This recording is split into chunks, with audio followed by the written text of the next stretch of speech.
My boyfriend and I have 6 dogs and a snake. Here's some things that we do before we go out of town to make sure the pet sitter's job is very, very easy.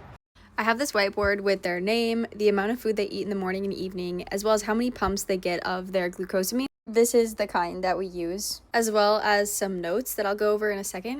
And then I also have a spot where I just tell them where each of the water buckets are.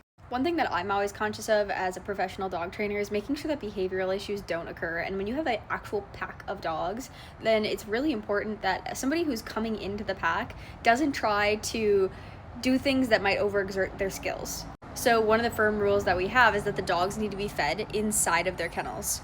We will give the dog treats and we will feed the dogs side by side, but we just don't want to risk anything happening. Another note that we have is that we soak all of the dog's food, like fully soak it, I'll show you, before we give it to them to rehydrate it.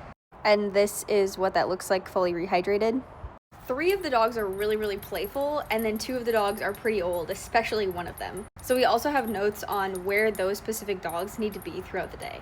Another rule that we have is no toys. I just don't want to risk a scrap breaking out and them trying to break it up, because honestly, they all work out conflict very, very well, and it doesn't need to get broken up.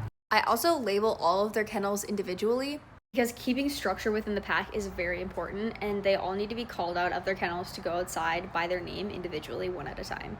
I also have 6 individual leashes just in case there's an emergency and the dogs need to be brought out somewhere. And then I also have a Notion list with all of the dogs' individual characteristics, just so they can tell them apart because they are kind of similar. It includes a photo of them and then their individual characteristics and what they look like, but then also if they have any special notes. Like Freya, our super senior, she has very bad hip dysplasia. She's had it almost her whole life. So she moves very, very slowly and just gets to free roam throughout this whole dog room we have.